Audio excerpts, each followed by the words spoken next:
Nick Gillum, thanks for joining us.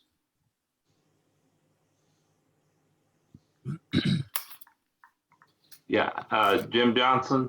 Yes. That email has not come through. On the counter for you. I mean, over by your The chair. what now? Sorry. I'm sorry, Jim Battles. Rather, I apologize. Yeah, I've got a picture of him. Yeah. Hey, Joe Sloniger, I've still got your wine and your hat. Okay.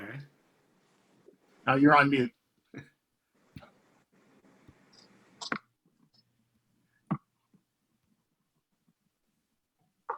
Okay. I can run that to you sometime next week during the day. I'm going to have committee meetings at night, but during the day, I'm going to be pretty free. Okay. Anytime. All right. Yeah. The wine bottle may be empty though. Say it was going to be full. I just said I've got your bottle. Okay. Yeah, that's right. Hey, T2, we Sorry. have another one of our new members that hasn't been sworn in on with us today, John Drake over here. Where is John? He's up at the top there waving at us. All right. I'll tell you what. When we get to your report, if you want, I will swear the young man in. Well, we probably want to do it in person, don't we? I would prefer to do that. Yeah. I just see that he's on. I think this is his first meeting to attend. Great. Second, okay. Yeah, we got a William Johnson in the waiting room. Yeah. Yeah.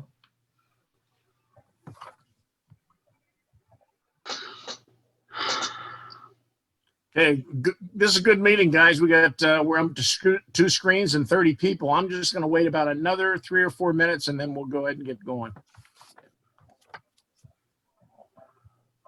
Hey,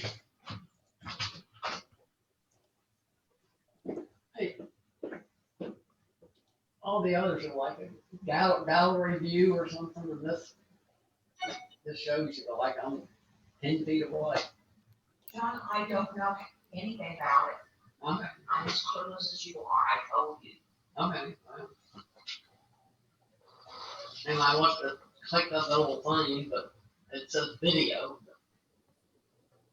You can look at any other thing that you can press, but I don't know how to fix it. I have no idea. Okay. Close the door. I told you to leave me alone. Now, one of the other guys, it's like can't die in the road, like something to eat. Hey, Harrison, can you help John and Kathleen Yeah. figure out what to do? Yeah, when he comes back on.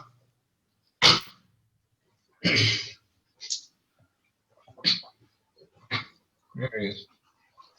Okay. John, what are you trying to do? Tompkins? Nothing. Okay. Were you trying to change the view on your? Yes, I try to make it a little larger. Okay. Are you seeing with a bunch of pictures out, a bunch of faces on there, or is it just mine? No, I have all the pictures on the top. Okay. And Ray Fox waiting. there he is.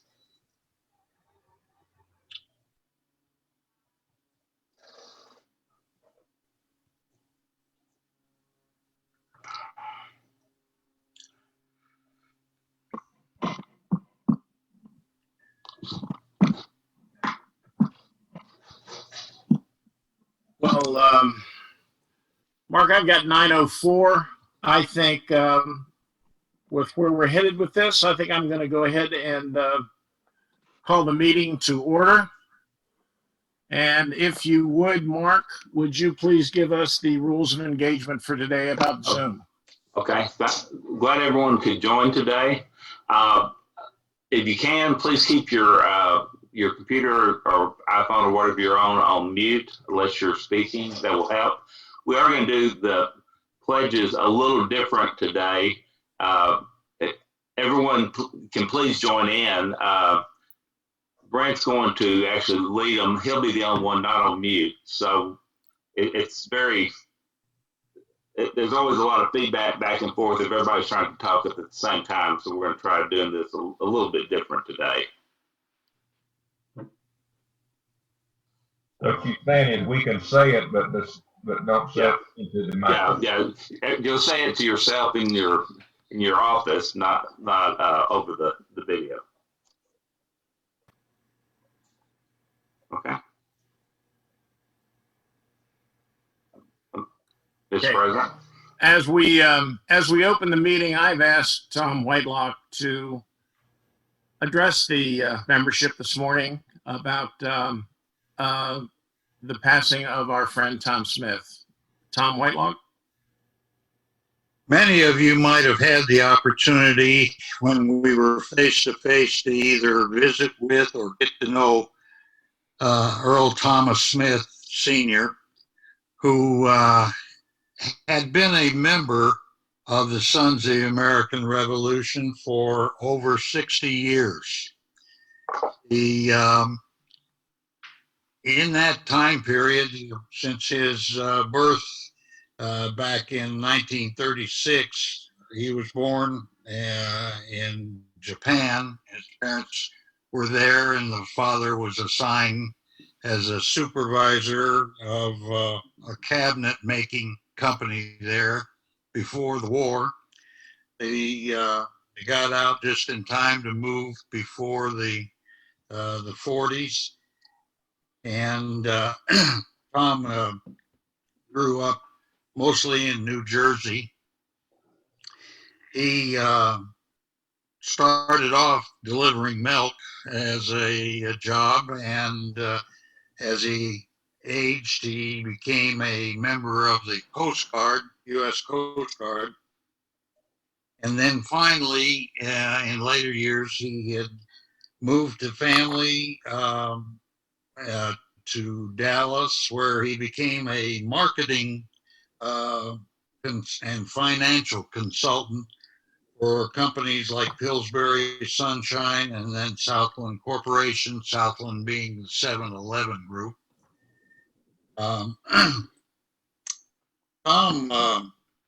was our, I believe it was 68th president of the chapter following me, and did a fantastic job working his way through the ladder in all services, secretary, vice president, and the like. But Tom was also known for being an advocate and a very strong participant in the color guard. He had a number of events that he took joy in sharing the event with his grandson, taking him to Ennis for the polka parade and the like. And I was reminded that along with his quick wit and so forth, one of the stories that another former past president, Bob Norcraft, reminded me of was that on one of the Veterans Day parades, where we had a trailer, and I believe the one that the Halls owned that had the 10 Commandments on there along with the Liberty Bell. Bob Norcraft had approached Tom and said, now we have kept and saved a seat in the cab for some of our oldest members to either use if they so desire and don't want to march. And so Bob opened up the door and he says, this one's reserved for you. And Tom, in his inimitable way of dry humor, looked at Bob and said, well, what are you going to do? Sit on my lap? And that just proves the point. He was not only quick, but he was always enjoying what he was doing. Tom passed away on October the 30th in his sleep.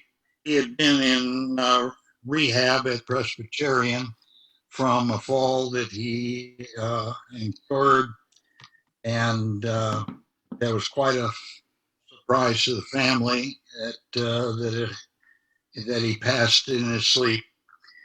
But you might remember him in the prayers that the chaplainer is about to give in the invocation, and his family, Barbara, his wife, and the related family.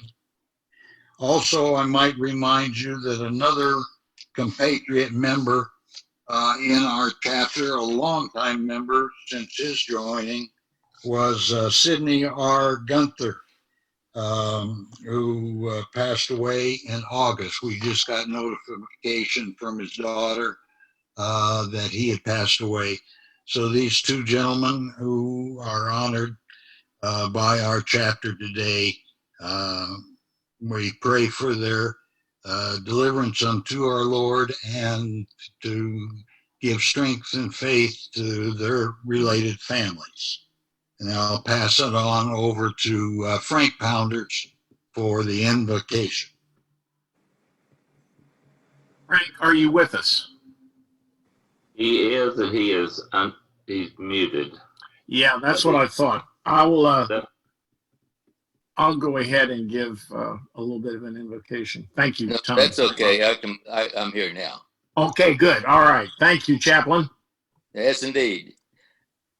For just a moment, go within your own self and seek that spot, that place where you and the divine spirit meet and talk and commune. Ask not only forgiveness for yourself, but ask that all people be forgiven for what other people call wrongs or challenges. Be today free of all of that. Know that this is the United States of America and that each person here is free and will remain free. The events of the past few days are but a passing thing. There will be nothing that will stand in the way of the values and the means by which this nation has become the greatest in the world. We are a people of God, and as people of God, we go now into this meeting, knowing that we shall accomplish that which the God has provided for us to do, and we shall do it with joy and peace, just as I know that Tom and the other men go forth and meet their eternity with joy, anticipation, and activity. In the name of the Christ we pray. Amen. Amen. Thank you, Chaplain. Appreciate that. Well, good morning, everybody. I thank you. Good, robust 2 screens full of people this morning. Glad to have that. We keep gaining every week or every month that we have one of these. So I'm really happy to see the turnout this morning. As we roll into the meeting today, there's a couple things I do want to be mindful of. Is we have our state president, Drake Petty, with us. And Drake, I know you're on mute, but should you, after I get finished speaking here, if you want to add anything, because I know we've got some upcoming events, I'd be more than happy to have you add your commentary. We also have Nick Gillen, who's the president of the Plano chapter, who's joined us. And of course, Jim Johnson from Denton. So we've got a number of guests and members here this morning. With that said, Drake, if you've got some words of wisdom, we'd love to hear them.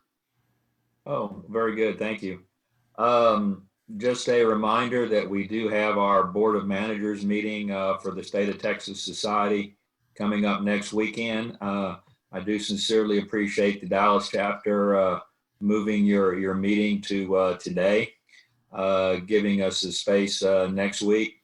And we do have the event planned. We're going to have Friday night, we'll have almost all of our national officers will be online for about 5 minutes or so.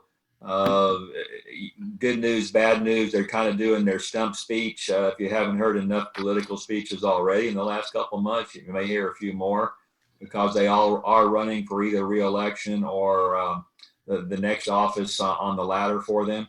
But you will have the opportunity to ask them questions if you like. So you don't get an opportunity to have all your national officers in one place. That'll be Friday night. And then we'll start our Board of Managers meeting at 9 o'clock the following morning on Saturday. We will have all the committee meetings just like we had before. I know the Finance Committee is meeting this afternoon. They are queued up during the week.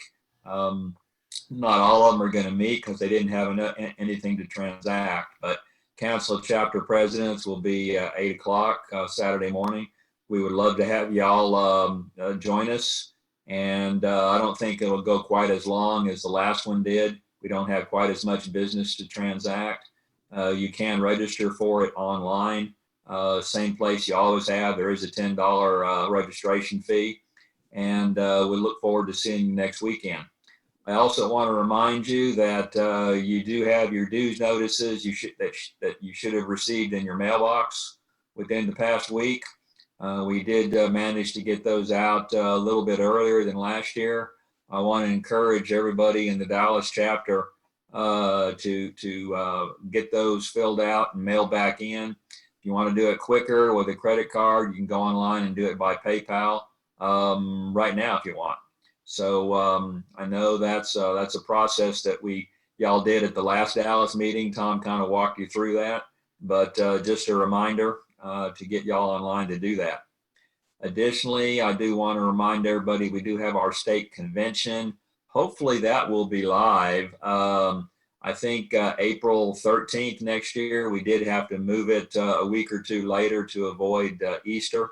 It's going to be at the Hyatt North Dallas, which is at the corner of Campbell and Central in Richardson.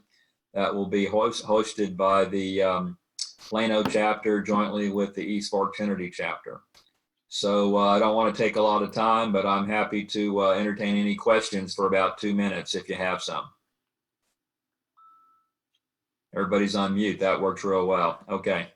I'll be here for a little while longer. If something pops up, I'm happy to entertain the questions. Oh, one other thing. We do have our Assistant State Secretary is now online and assisting our State Secretary, Mel Aller, down out of the Freedom Chapter. So we've had a little bit of a logjam there over the last couple months. So we're hoping that Mel is a really good guy. He can help Jim get things moving a little quicker for you. Okay? I thank you. I'm going to go on mute and kind of watch. Thank you, Drake. I appreciate that. Now, if we would, I'd like to have everybody go on mute with the exception of Brent Harshman. Brent's going to lead us this morning in our pledges.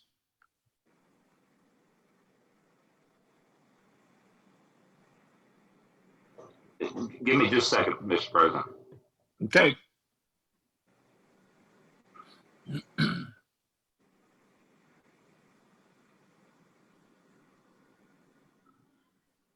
Okay, Brian.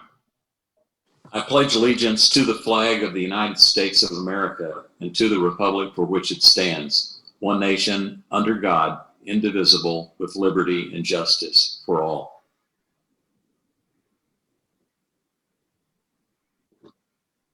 Honor the Texas flag. I pledge allegiance to thee, Texas, one state, under God, one and indivisible. We, descendants of the heroes of the American Revolution, who by their sacrifices established the United States of America, reaffirm our faith in the principles of liberty and our constitutional republic, and solemnly pledge ourselves to defend them against every foe.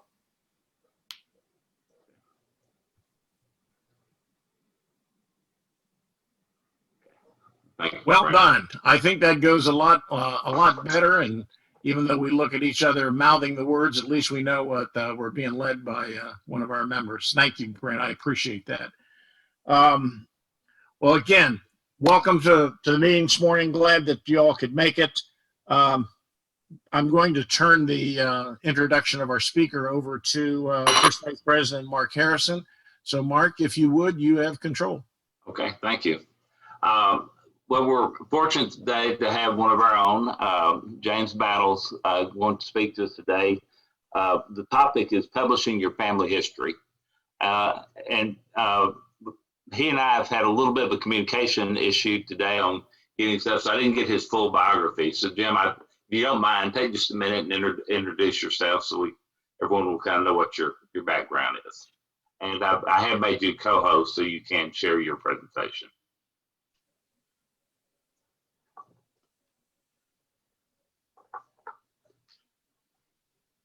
Okay, let's see if we get this up and running, see if everybody can see the presentation.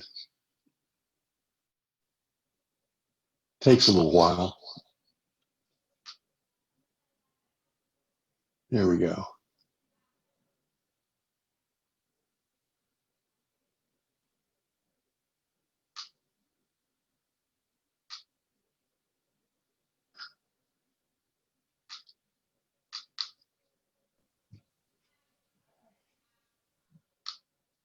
There we go.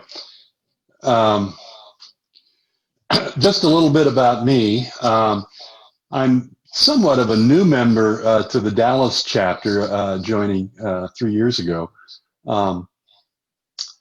I was born and raised in Ohio, attended Miami University in Oxford, Ohio, and was majored in history. Some point I thought I might be a history teacher, and naval science, and was in Navy ROTC and commissioned in the Navy. Served in Vietnam. After 4.5 years of active duty, I got off active duty, went to graduate school at Ohio State, and got my PhD in educational communications and medical education. I continued in the Naval Reserve, and then eventually retired in the reserves in 2004 at the rank of a captain. My last active duty or assignment was here in Dallas, supporting the 7th Fleet. So I got an opportunity when the unit was recalled to serve in Gulf War I. So my service expanded from Vietnam to Gulf War I. I spent most of my career in medical education at Ohio State, and then here in Dallas at UT Southwestern for many years, and retired from UT Southwestern and took a job the federal government. My specialty was patient safety and medical error, and I ran the chief research program in that area until I retired from the federal government, and then returned here to Dallas for retirement. In terms of genealogy and other things, I discovered that I was a Mayflower descendant, and had been active in the Mayflower Society, and was governor of the Maryland Mayflower Society. And I decided that I probably should pursue joining the SAR, and was able to join in Maryland, and have my primary ancestor and 5 supplements, although I've been submitting some more. I also helped establish the Mayflower Guard, which is a color guard unit for the Mayflower Society. And one of the things that, as an old history teacher, I do enjoy teaching, and do some teaching in genealogy now here at Atria Canyon Creek. My wife, Carolyn, is a member of the DAR. We have 2 sons and 5 grandchildren, 4 boys and 1 little girl. All the boys are members of the Dallas chapter of SAR. What I'm going to talk about today is how to publish your family history. One of the things that, it's kind of a sad news, most of us have our family stories never get told or published. Younger generations do not know their own family history. And so in some sense, if we don't tell our stories now and put them in a form that can be shared, they may be lost forever. That's the sad news. The challenging of publishing family histories is kind of daunting. Who's going to do it? And you have to get all the information. You got to find someone to publish it. Now, there's a limited market for family histories because it's mostly only your relatives that are interested, and it can be expensive and time consuming. Turning oral history into documented and published history is a bit of a challenge. So, and then the other thing that many of us have is, what do you do with all those old family pictures? Well, there is good news, because every one of us has a great family story. I mean, you can't be in the SAR without having a rich family stories and history lurking around. And I've also contended, because of my training to be a history teacher, is the realization that you could actually teach American history to your children and grandchildren through your own family story. Because we all have lived American history through our families. And now it's easier than ever to get the family histories published. And you can be a hero or heroine of your family by publishing your own family history. And I'll go through and to show you a little bit of how to do it.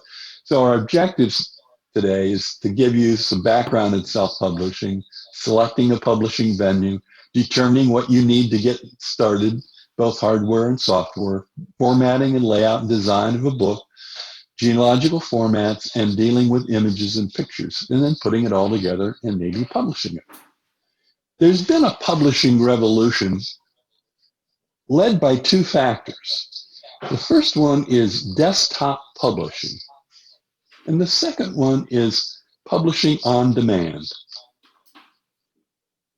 Are you all seeing the slides? Jim, we are not.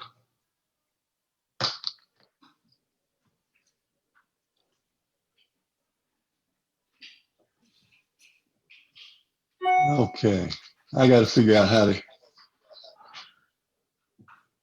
I'm sorry, gang. Yeah, do the share screen.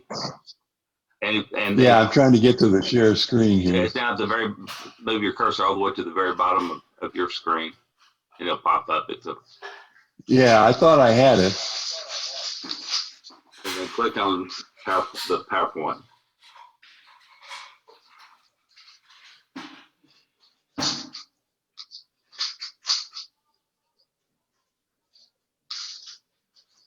Are you seeing it now?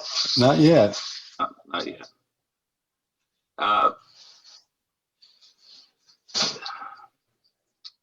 I'm pushing share screen. Yeah, share screen. Then you'll have to select the PowerPoint. It'll bring up your open programs. Click on the PowerPoint one. Yeah. And then in the lower right corner, I think it will say share. Oh, yeah, there it is. Yeah, now we're seeing it.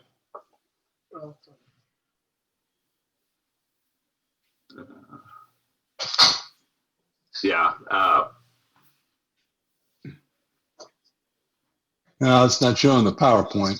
No, yeah. Just make sure the PowerPoint's on top. Yeah.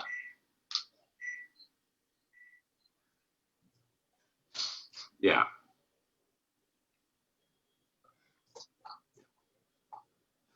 Yeah, and then you can the top right corner of that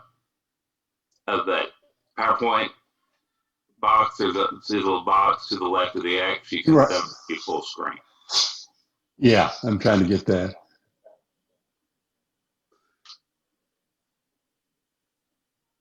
There you go. You got it. All right. I'm sorry.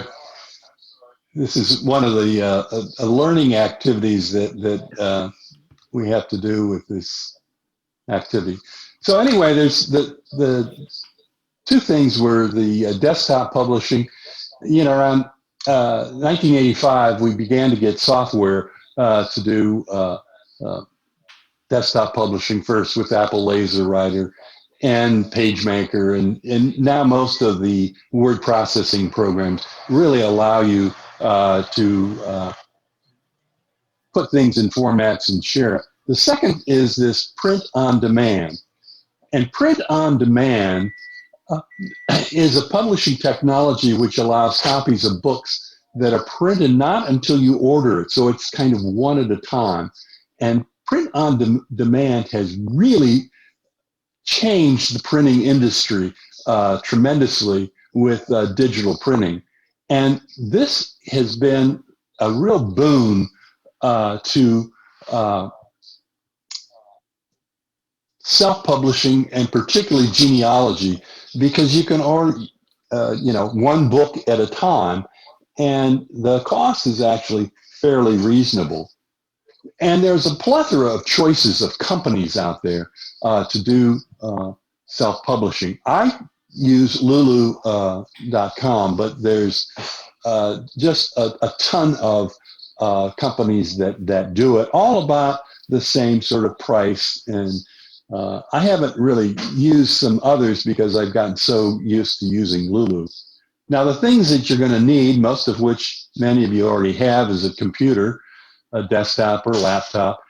And then if you're going to have images, a flatbed screen scanner. And you don't have to, but an optional is to use a large screen monitor, particularly to deal with your page layout. Your software, you need a good word processing. Microsoft Word is pretty good. Or if you're really good at it, you can do page layout.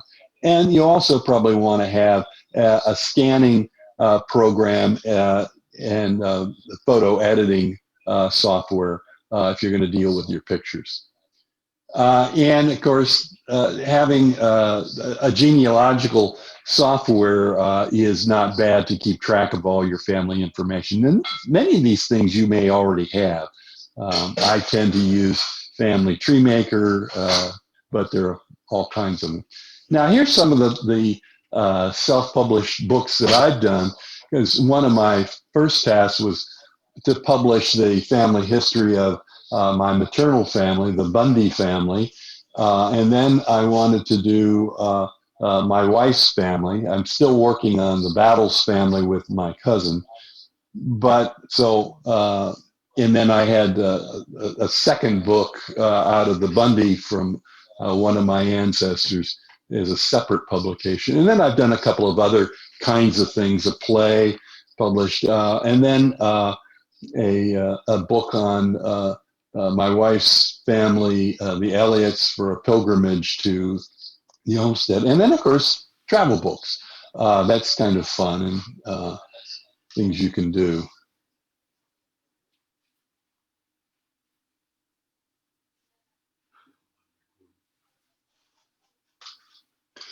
One of the things that, if you're going to enter this field, is particularly your family history, is establish some boundaries to the tree. Where do you start? What do you limit? You can do your entire family, or you can do a more limited choice, because doing huge comprehensive family histories may take you a lifetime, and it may not be worthwhile. You may want to do a more linear listing. And then you got to kind of choose your book size. There's really kind of two major sizes, the 8.5 by 11 and then the 6 by 9. Most books are in the 6 by 9, but you can consider the larger format if you've got a lot of pictures that you want to use. So it's choosing the format. And then you have to do some styles. This is a family tree style, where it's just a series of family trees. Interesting and useful, but there doesn't have a whole lot of information on the different members. The other type of book is more of a photo book or scrapbook style, which you have a lot of pictures, less text, and then you have to decide whether you want to do color or other images. Again, this book was a pilgrimage my son and I took to the Elliott clan, which is from my wife's family, to Redhew, Scotland. And so you can see the different pictures. There's Elliott and the chief of the Elliott clan and I in our kilts and everything. So that's a kind of a format that could be used. If you do color images, it's going to be a little more expensive to do the book. And basically, if you think about it, books have sort of standard parts. There's a title page, and it's good to put a copyright notice, a table of contents. You may want to include a dedication, preface, introduction, and then chapters. And you can decide how you want to do the chapters, break them up. And if it's a family history, it's good if you can do an index, and there are procedures that you can do the index, and then you may want to include a little bit about yourself as the author. Now, there are some standard genealogical formats for doing books. The most popular is the registry style established in the mid-19th century, around 1870, the New England Historic and Genealogical style established the standards for genealogy, and that's used today. There are some guides to genealogical writing. The New England Historical Society has a really good, useful book that can help you and give you some ideas. Again, there are two kinds of standard genealogical format. Is the descendancy or registry style, where you start with the ancestor and work your way down to you and your generation. The other is what's asymptotal or ancestor table, which you start with you and work your way back to your ancestor. So you start the other direction. Here's the sort of the descendancy format. I know that's a little hard to read, but you've got, a paragraph that lists the ancestor, and then some basic format, and then you go into the various generations, and then you go the other direction for the Hoffman table. The registry style will start with the first paragraph of all the vital statistics for the main person. The person's life story is as much detail as possible that will follow, and then the children's list, and then the sources of information. So I like to do a kind of a sort of a chapter or paragraph section on each one.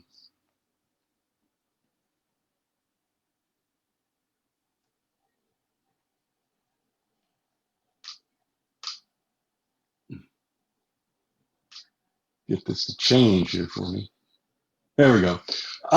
You've probably seen the registry style if you've used any sort of standard genealogical books. This is the silver books from the Mayflower Society that go through the 5 generations. It's a good example of the layout of those.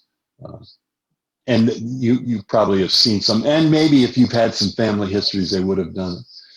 Again, the first paragraph contains all the vital statistics of the main person, and it usually has an identification of a number where in the generations is the name, and then the lineage, birth date, marriage, place of death for each piece of data, and the spouse's information. Again, this becomes kind of a summary and very useful starting out. So here's some examples. This is my Mayflower ancestor, James Chilton. So this shows James Chilton, where he was born, other vital information. And then you can see next to that is my vital information, is the 12th generation. And then sandwiched in between is as much information that you can gather on the individual, and then it's the list of the children.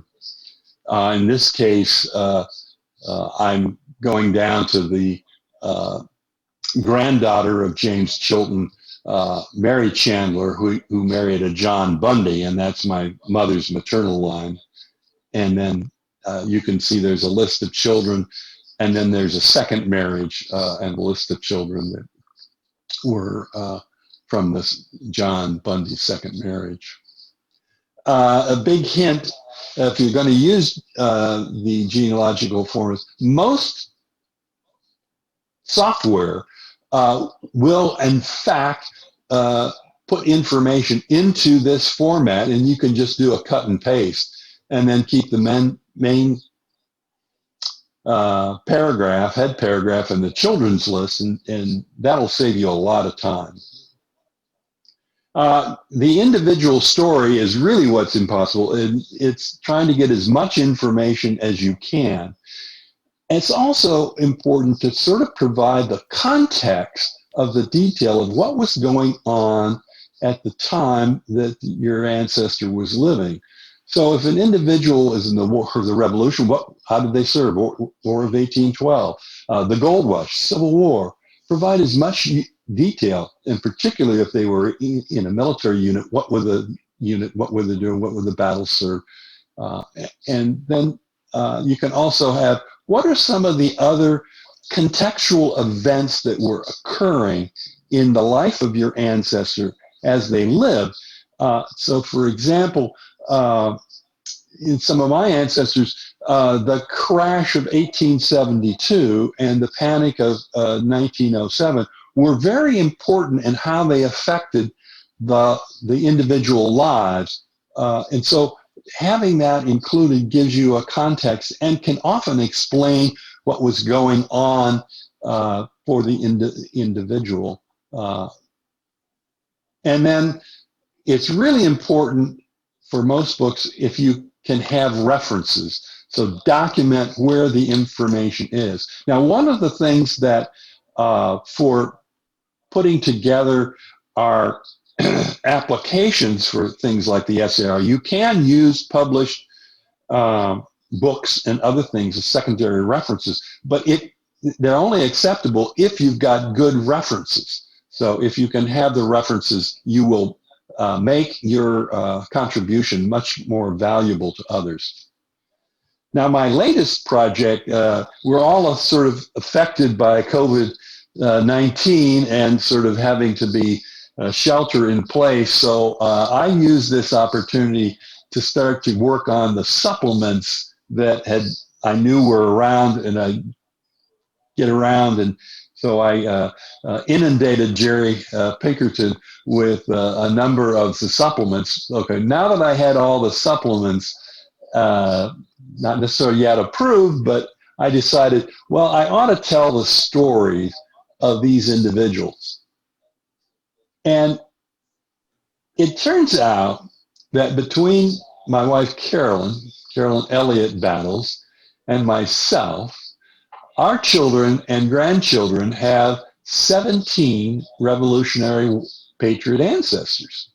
So the challenge that I faced was trying to tell the stories of all these ancestors, of what they did in the Revolution, so we would have the documentation, particularly for the grandchildren. Now, they're a little bit young. I got 2 8-year-old and 6-year-old boys and a 2-year-old granddaughter. But if I don't start to do this, then they won't have that information. So when they get time to study the American Revolution, they've already are going to have a textbook.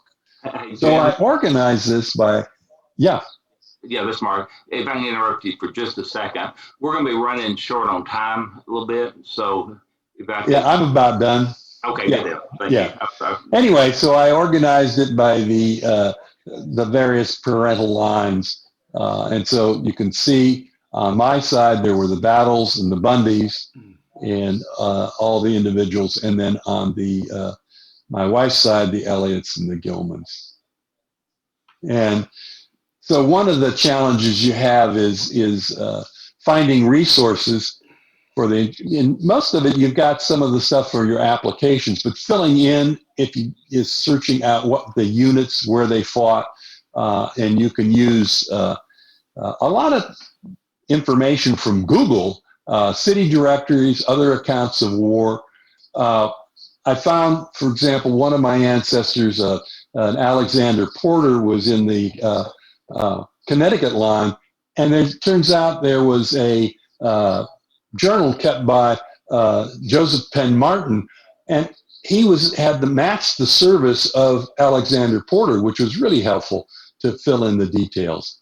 Another case of one of my ancestors doing Google, there was a controversy of who was the patriot, whether the father and the son. And it turns out all the service was done by the son, and I found that information from by Googling him, and found a letter to George Washington asking him to be let out of the army because his father, Peter Bundy Sr., had just died. We still, in the SAR and DAR, they count Peter Bundy I as a patriot, but he never served. And this is a copy of the actual letter. So anyway, you can trying to get images is really important, and adding, so you can scan in, edit, and organize your image and maximize, and then editing.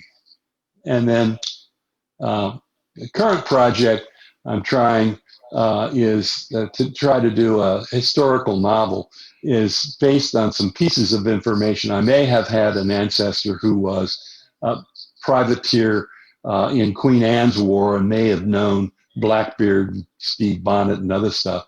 So I'm trying to do a little fantasy project of what might have great-grandfather Ephraim Bogardus done, and so I'm learning about differences of pirates and other activities. So anyway, we all have good stories. It's now easier than ever to publish your family history. So if you have any questions or other things, I'll entertain them. Yeah, if you have questions, you'll need to unmute yourself.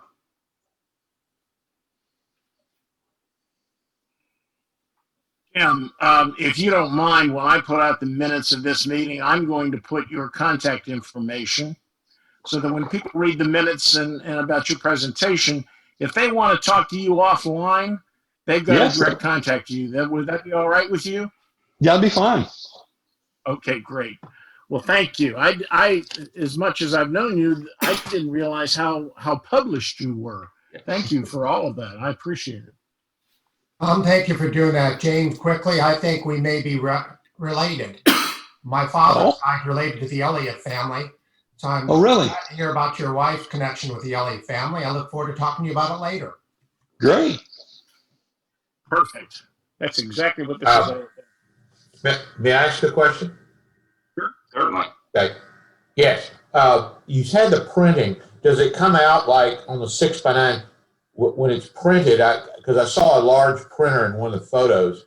It looked like a large copy machine. Does it come out as a double page? And I mean, is it really ready to at least, I guess, was it perfect binding? Yeah, you can choose different bindings, and I use it'll come out as a book. And services. And can you get hardback or? Yeah, you can get hardback, softback, and so, for example, the Revolutionary Grandfathers book, I think for my cost is about $18 for 350 pages. You can't go to Kinko's and get something. So it's an actual hardbound book, and usually with color. For most of the books, you'll want to do your images inside in black and white. Otherwise, the cost gets high. But you can do the images in color, but the price will be a little more. What would you need if you wanted to do this yourself? I mean, what type of a printer would you need? A great. You don't just a standard printer because. Yeah, the when you send it off to the publisher, you're going to send it off in a PDF format. So okay, it's all electronic, and so in some sense, your printer is irrelevant except just for your own editing and Yeah. other purposes. Okay. And so if you do need, if you're going to deal with photographs, you're going to need a photographic editing, because you got to get all your images into digital formats. And then you can, sometimes you need to fix up some old photographs. So if you need a scanner to scan them in if they're prints, and then an editing like Photoshop Elements or something simple. Yeah. Is there a recommended format for the pictures? JPEG or TIFF? JPEG. JPEG. We've got, Yeah, it depends on what fits with your software, but usually Word, you want it in JPEG. Jim Johnson has a Well, question. I just wanted to say that I had a book of poetry and art, my pictures and a friend of mine's poetry. And I don't remember how many we had published, but it was under $1,000, and it was quite a few copies. And this was a local printer here in Denton. So check around and compare prices. But anyway, that gives you an idea of how professional you can get it done. Right. One of the advantages of using companies like Lulu in the print on demand is that you can print just one copy. You don't have to do a print run. So if you do a local printer, they're going to need like 1,000 copy or a minimum number. But the big change in the printing is these companies now can do it. So you can get a book done with just one copy. And so you don't have to have big inventories and other kinds of things. And that's been a big revolution in the publishing. Well, this is we did a project for the Texas Mayflower Society on a little book that we put together on how our different Mayflower ancestors got to Texas. And it was about 140 pages, but it's we ordered them one at a time, but we made a few $1,000s in revenue in terms of the markup and the difference. So it's really made a difference, because if you've only got 5 ancestors or 5 grandchildren, you could do 5 books, and it would be cheaper than going to Kinko's. Okay. This is Jerry Pinkerton. I published a book a few years ago on my father, and I used you can see it's the right size we're talking about. It's about 130 pages plus the cover.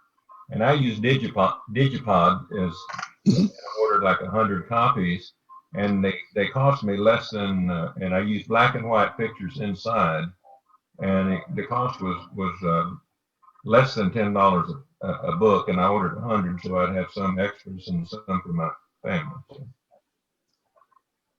Yeah, the cost is such, particularly your cost, that you can be kind of a hero. For some of my family, I just give the copies to my cousins rather than charging, and you become kind of a family hero. Yeah. Well, this has been very good. I really appreciate the what you've done for us today and shared. And obviously, there's a lot of interest in this because we've all got stories to tell. James Johnson is, I think, holding up. James, if you'll speak, the camera will go to you. Nice on mute. Yeah. There you go. This is, you're much better looking than this, Jim, but this is my impression. And I'll either send it to your email. You're going to send us your email? I will send it out in the minutes, Jim. Yeah, okay, great. Very good. And then this is Tom Smith. Okay. Oh, how nice. Yeah, that's great. And then somewhere there's I don't know what I did with here we go. And here's Van Fossen. Oh, that's good. So I tell you what, I like that better than looking at myself. Thank you. anyway, I'll be happy to email this to you. And I really enjoyed the meeting, and thank you for having me. Jim, we're always glad to have you. And Jim Battles, Dr. Battles, thank you very much. You're welcome. And, I just as a sidebar, I got a good chance Thursday night to watch our Red Hawks be very victorious. Yes, it is hard to get to see them, but they do once in a while get on TV. Jim and I have coinciding backgrounds. We both went to Miami. We were both in Navy ROTC there, and then we both went to Ohio State. So anyhow, good. Jim, thanks for your work this morning, and I appreciate it. And we'll move on. Okay. Mark, since you haven't had enough to do this morning, tell us what we're going to be doing in December. And you're on mute. Okay, there we go. We will be meeting, I believe it's December 12th is the date. We'll be back on our regular second Saturday schedule. Alan Clark, a member of our chapter, is going to talk about a book he's written called Soldier's Blood and Bloodline. Oh, Soldier's Blood and Bloodied Wars of the Ruling Elites. So it sounds like it will be a very interesting topic for us. Yep. Now, for a rare occasion, Jack Carpenter, if you could unmute. For those of you who have not had a chance to see much of Jack, Jack's a busy guy. Saturday morning happens to be one of his busy work days, but he took some time today to join us. And glad to have you, Jack. Thank you, Tom. So, Tom, I'll prepare to show briefly what I have accomplished and the period of time we worked together since I became second vice president of the awards. So just so everybody know, back in the fall, Tom asked me to take over as second vice president and help lead the efforts with the ROTC medals and certificate for our high school and middle school students with ROTC organization. I started working with approximately 25 schools with the SMIs and the principals, reached out to all of them with Tom's guidance to support, and had started the process of working with many of them to award the certificates and the medals, and even have us be a part of their ceremonies. But then March came. So when we started shelter in place, everything pretty much came to a stop. However, we were able to get out 4 medals and certificates to 4 SMIs. They were able to present them to the cadets. I'm not sure how they were presented, but it's my understanding, because I mailed it to them, they were presented. We had 6 others that were pending. I had communication with those SMIs. I waited and I waited and I waited, and I still have not heard back from those SMIs. The good news is we have a better documented spreadsheet that helps us know who to work with, so that if we can continue this process, hopefully soon, in a more regular fashion, I think we're going to be very well represented, and we're going to be proud of everything we've done to help recognize the young ROTC members in their respective schools. So I have nothing else to report other than as soon as Tom, you or others can help me know when we can resume our conversations with the SMIs and the principals, I'll start that.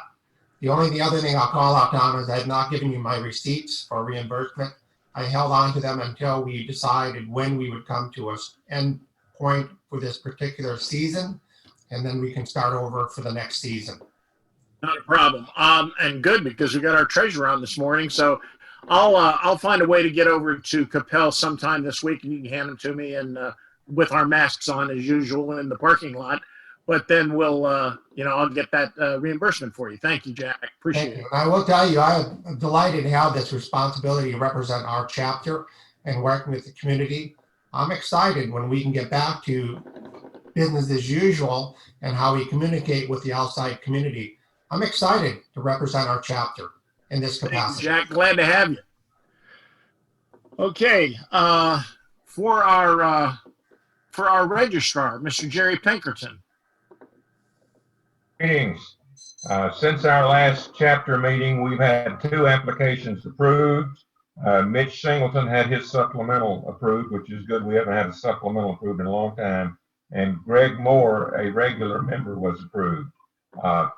At this time, we don't have any regular memberships at National from Dallas, but we have 5 regular first-time members at Jerry Brown's waiting to go to national when he gets his approval. As was mentioned, we have several members that have supplementals at national and several members that are working on supplementals. Jim Battles, as he said, has several. I know he's got 7 there, and several other members also have them. We're very busy between last meeting and this one because we had several of our members were inducted in our induction ceremonies. You want to show some of the slides here? We had over at Gore Park, we had 2 ceremonies, one at 10 o'clock, I believe, and one at 11 o'clock. And you can see the rogues gallery of the people that were there to conduct the ceremonies, and then in the one on the right-hand side, you see 3 new members. We got Mitch Singleton, the grandfather, who is already a member, and then his son Marvin and his grandson William, and then there is Al Garrett and his wife that were there and sworn in at that time. Let's see the next slide. And these are the ones that were sworn in at the second one. Alan Griffin and his wife Holly there. Tim Kessler was there to be sworn in, and he also did the honors for his father Norman Kessler, who is in Pennsylvania. And when he next goes to visit his father, he will take him his certificate and everything. And then Sean Burke, I know, is online, and he was in, and his wife Gail were there. So.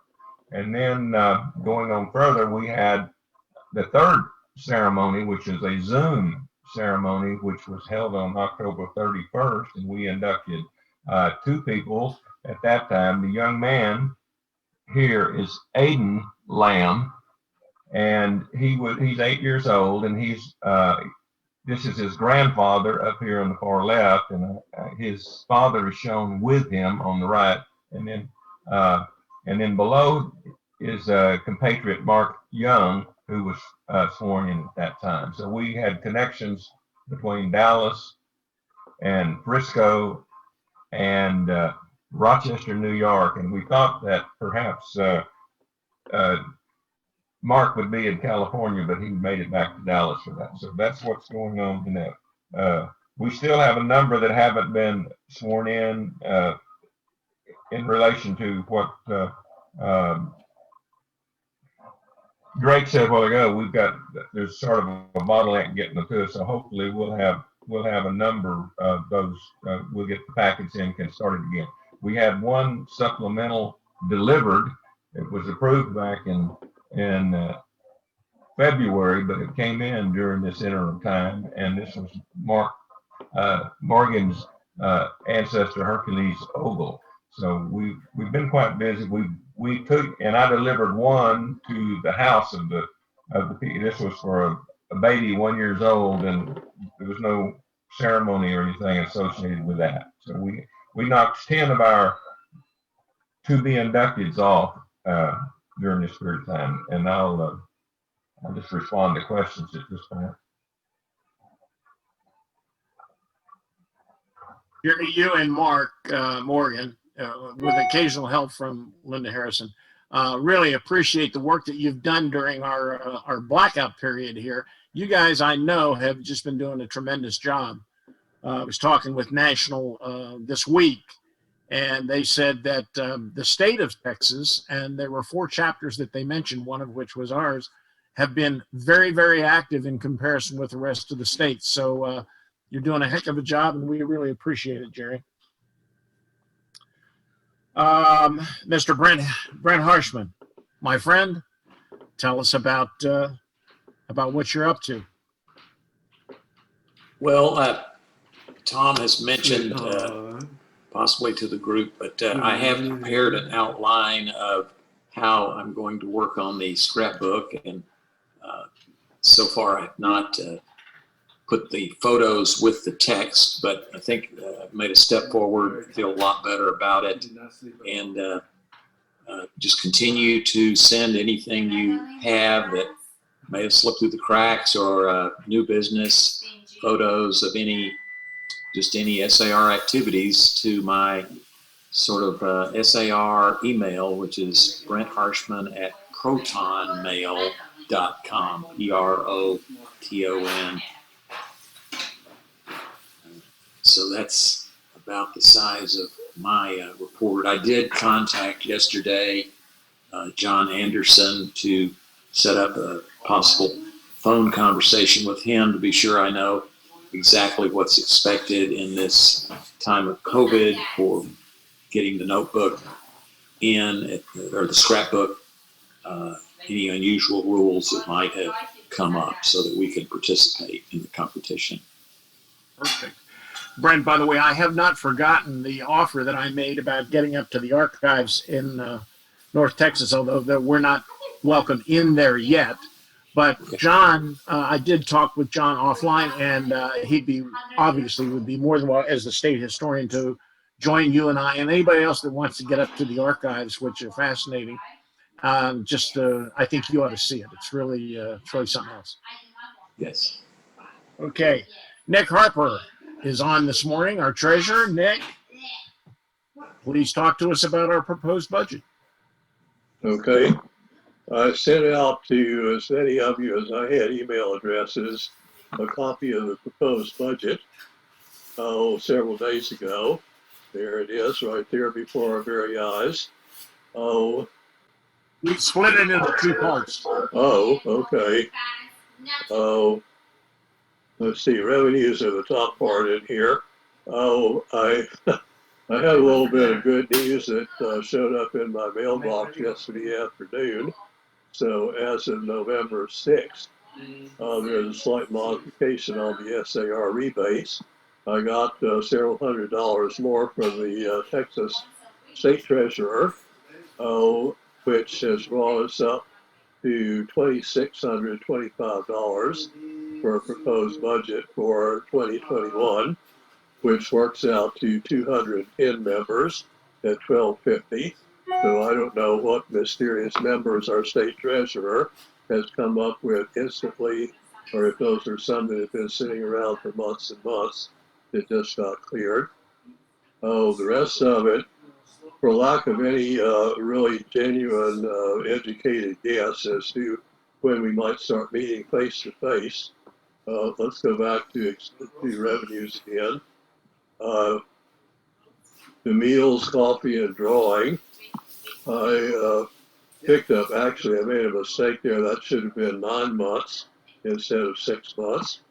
We average when we're meeting face to face just about right on the nose of $300, which works out to, on average, 30 members paying $10 each for a breakfast buffet over at PBN.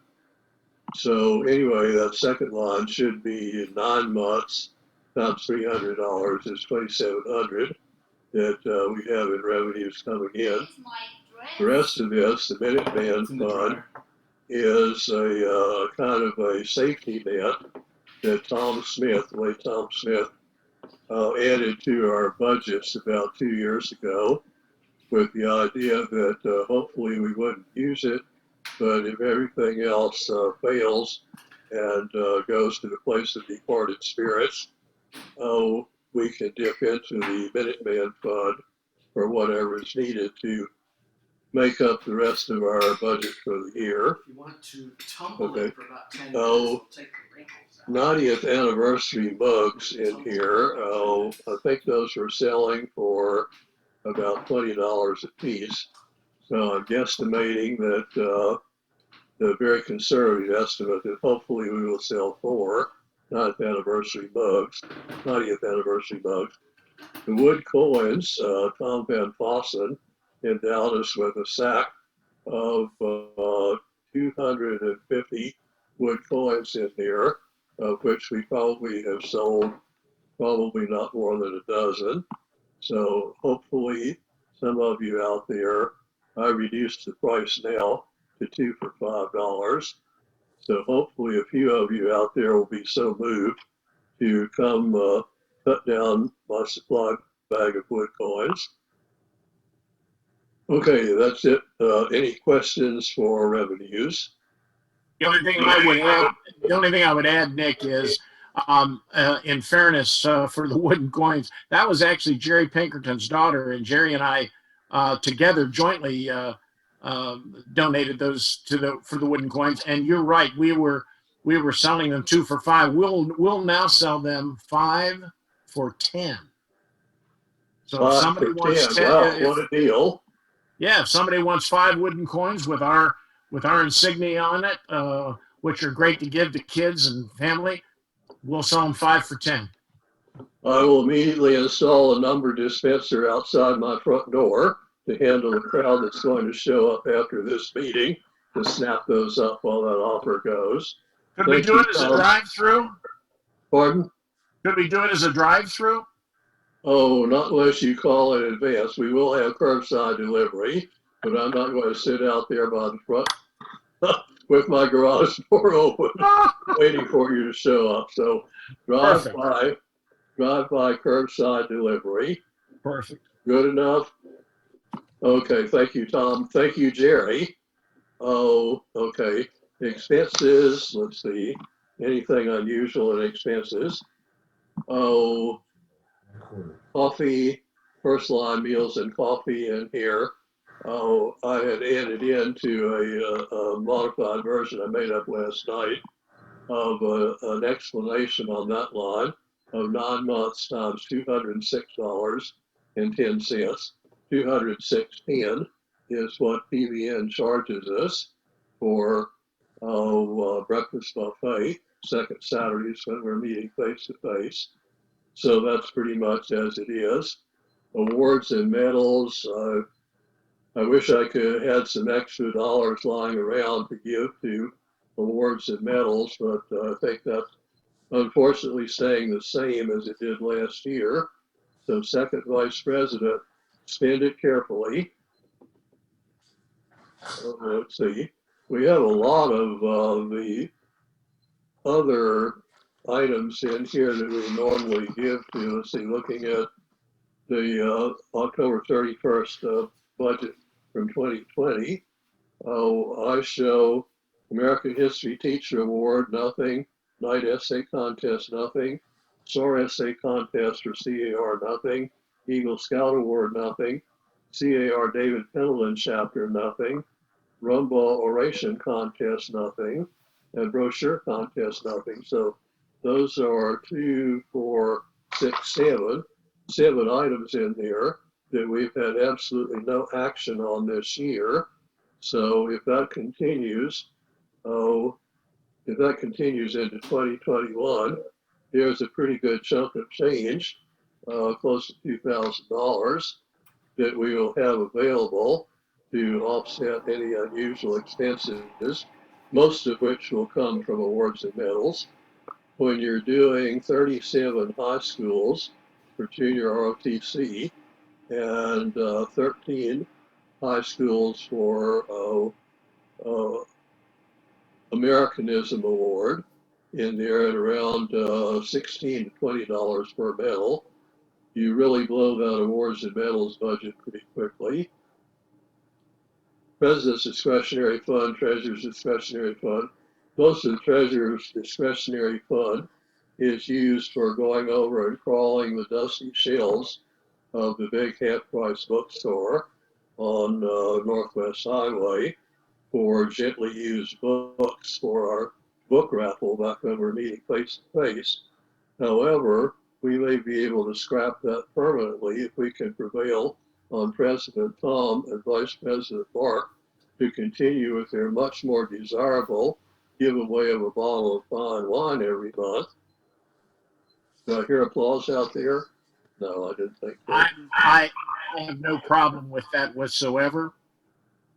Tell everybody to unmute and applaud.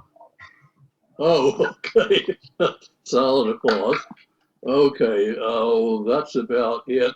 Also, we didn't get any from Jeanette Prosifka. We did not get any invitation to send $100 for her Old Worn Out Flags program, which is very worthwhile program incidentally, but understandable in this age of COVID-19, that none of us want to get out, get in a pile and get cozy at Flagpole Hill, either with or without masks and hand sanitizers. Oh, going down, this is a little bit outside of proposed budget, but the lower right-hand corner down there, we have a little entry called North Dallas Bank and Trust.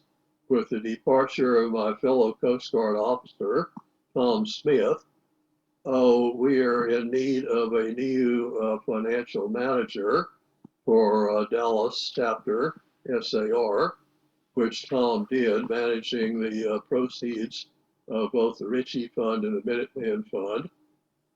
He receives a quarterly statement for how the funds are doing and passes those on to me, as well as making investment changes in it. So I understand that legal counsel Tracy Founders is going to be beating the bushes looking for a highly trained financial manager to take over that job. Can I answer any questions about expenses? I can give you one addition. Okay. Well, two things actually. The first one is I want to make sure that we make a provision for the $15 a month charge for the Zoom subscription that we have. Oh, good. Okay. Mark has been paying that. He'll gather it together and at the end of the year and give for his reimbursement because he's using his own credit card for that. But moving forward, I want to continue that subscription as long as we feel it's necessary when we're not back to face-to-face. The second thing is, although this is a proposed budget, on this year's budget, we still have outstanding monies that are due for 2 essay contestants. Eventually, it'll be for the history teacher, although that probably will roll into next year's budget. And we have the another check that we're due for the enhanced ROTC cadet that was first place in the state. They have received all of their state monies. I've got the certificates and medals. But what we need is we're going to be out about $900 because it's going to be 3 checks for $300 for those participants, because they were our chapter winners as well. Okay. And you and I can talk about that offline. Okay, you're right. I just looked at the October 31st budget versus actual for this year and see that nobody has turned in expense accounts to me for American History Night essay, SAR essay, and so forth. Correct. Okay, I'll eagerly await those invoices. Okay.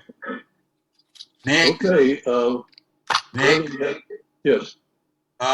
In talking with Barbara Smith, she alerted me that I could come by and pick up the statements that Tom had collected from the banks on the quarterly reports, and that maybe either between you or me or Tom Van Fossen, we could contact the bank and make sure that there's no signature card necessary in order to be the liaison between the chapter and the bank, and we could get that underway. Okay. Of course, I'll make myself available. I also got correspondence from Tracy Pounders that he reaffirmed that he had no checks nor a signature card in his possession. So, he was kind of saying, I'm really not doing anything. Tom was doing it all. So I think the 3 of us can get our heads together and we'll work on that. Tracy is going to try and find someone to be our financial manager. Okay. Nick, thank you very much. I appreciate your report. May I ask a question? Sure. Who am I talking to? Bob Clark. Oh, I'm sorry. I don't have you on my, I'm sorry. Go ahead. Okay. Do we need any kind of resolution to change the designated representative with the bank? No, because our Constitution says that we need a person, but it doesn't give it a name. So you don't need to do anything other than change the position exists. All we have to do is put a new person in. It doesn't take a corporate resolution or anything. No, it does not. Okay. Thank you, Bob. Okay. Well, I think that'll do it. I'll send out a copy after this meeting of the actual budget that he showed there. We're going to vote on this budget in December at our next meeting. So everybody take a look at it and see if you've got any questions. Tom, Yes. you want me to read off the candidates? Well, I haven't gotten there, but I've got okay. to do Bill Watts next. Gotcha. Bill Watts is going. I want Bill to talk to us a little bit about the color guard. Well, I'm going to keep this short. Can you still hear me? Yep. Yes. Okay. Something happened to my computer, and I was just curious. I can't see what you got on here. Oh, okay. We have the flag presentation at North Highlands HOA in Dallas, and there's a picture of us there. And you'll notice that two of us are not COVID-19 prepared. Uh-oh, bad. And then you'll also notice our picture together. It was a lot of fun doing that. Is there another slide? Is there another slide? Hello? No, there's not. No, there's Okay. not. All right. Then I'll start with what we're going to be doing in the future. The November 8th Massing of the Colors is going to be via Zoom. I'm going to send a list of all the events that are upcoming to Tom Van Fossen, and I'm going to have him attach it to the minutes, but it's a list of everything that's going on. On November 11th, remember Veterans Day. Remember all your family members and others who have served this great country of ours. On November 11th, Sunnyvale is honoring the veterans. And apparently Tom Whitelock, Tom Van Fossen. Who else? Anybody else? It's all right. I guess that'll be the three of us going. Remember November 13th through 14th, the Texas Society's Fall Board of Managers. On November 14th, we're going to be presenting the 125th anniversary of their years of service to our community for the Jane Douglas chapter of the DAR. The Galveston Dickens on the Strand has been canceled. Wreaths Across America is on December 19th. I got this wrong last time. It's $15 a wreath or 5 wreaths for $75. It used to be 3 wreaths for $60, but they've increased the number of wreaths you can get for a cheaper amount. So I went to buy my wreaths, and I bought the 5 for $75. I thought that was a good deal. Now, when you go to a cemetery, each cemetery has its own rules concerning participation. So you may want to contact the cemetery that you're dealing with concerning what their rules are. But they are going to have the Wreaths Across America this year. The February 8th George Washington birthday celebration has been canceled. April 14th through 18th, Texas State Convention at the Hyatt. And the April 15th Medal of Honor Parade has been canceled for 2020. All right. Thank you, Bill. Appreciate You're welcome. that. Now, Tom Whitelock, you are the chairman of the nominating committee for next year's officers. You have the floor. Thank you, Mr. President. We have a list of 11 gentlemen who have volunteered their service in the various capacities. As you can see from on the screen, Tom Van Fossen will return as president of the chapter for his actual third term, which is outstanding. Actually, we just sort of forced him into it. First Vice President Mark Harrison, who's been doing an outstanding job. Second Vice President is Jack Carpenter, who's waiting in the wings to get underway there with presentations of the awards for the coming year, as well as some for this past year that have not been able to be contacted yet. Registrar Jerry Pinkerton said he'll do it one more time if everybody sends him a $5 check. Assistant I just registrar. upped it to $10. Oh, $10. Well, I thought you had to split that up with Mark. Mark Morgan, who is going to be his assistant, and secretary. They finally roped Bill Watts into carrying on with the minutes and documentation of our correspondence and so forth. Historian Brent Harshman, who did an outstanding job in the presentation or preparation for the scrapbook. You'll see that shortly for 2020. He said he'll do it for 2021 again.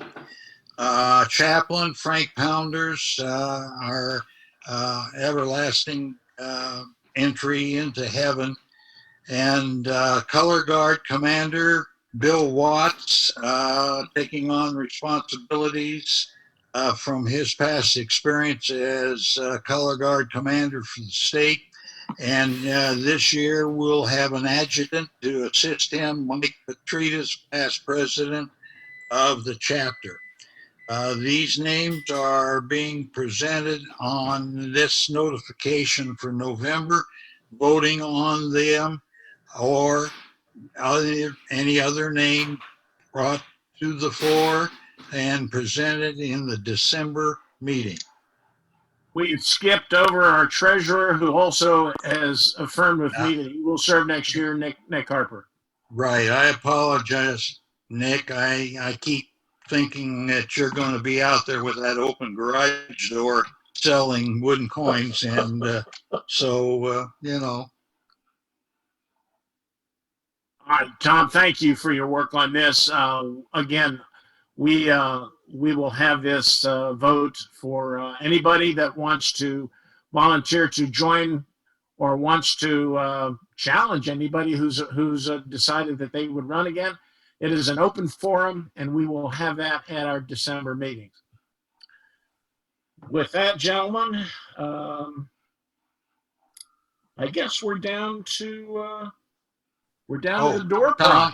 Tom, yes. Just a reminder that Barbara Smith had requested that there will be just a close, small family service gathering for the ceremony on Tom, but we'll keep everybody alerted from a news broadcast as to whether or not they are going to accept any honor visitations, either by color guard or otherwise, at his service as soon as she lets us know. Okay, thank you, Tom. Mr. Mark, you have been cataloging our grand participants this morning. I can't thank everybody enough for joining in. Here we go. We've got another good bottle of Federalist wine and a Dallas chapter hat. What number did you come up with? Okay, well, we did have 34 people here, and I've gone in and kind of randomly numbered everybody here. And my beautiful bride, Linda, is sitting beside me here, and I've asked her to select the number. 27. 27, all right. That would be, I guess, a new member here, John Drake. John, hey. John Drake, are you on? Well, I know he was on earlier. Yeah, he sent a note on his chat that he had another meeting he had to leave in about 5 minutes. Okay, well, you know what, Jerry? Maybe you and I can get together and get it for him. We can do that. He stayed up until about 5 minutes ago. So okay. Well, you don't necessarily have to be present to win. We'll give him credit for being here that long. All right, yeah. Thank you, Mark. With that, Chaplain Pounders, are you still on with us? Frank? Yeah. Okay. Well, I'll go ahead and do the benediction then. Would you please join me in a prayer? Heavenly Father, as we come to the end of our time together, we thank you for what has been accomplished here today. Please grant us peace. Please grant us good favor. Please grant us a willingness to get along in these very trying times. May the matters discussed here serve as a catalyst to move us forward and cause us to advance and see growth in all areas of our lives. In your name, amen. Amen. Now, Bill Watts, would you lead us in the recessional? As soon as it comes up. Oh, hang on. Oh, There we go. there we go. Until we meet again. Let us remember our obligations to our forefathers who gave us our Constitution, the Bill of Rights, an an independent independent Supreme Court, and a nation of free men. Thank you, everybody. See you in December. Bye. Bye.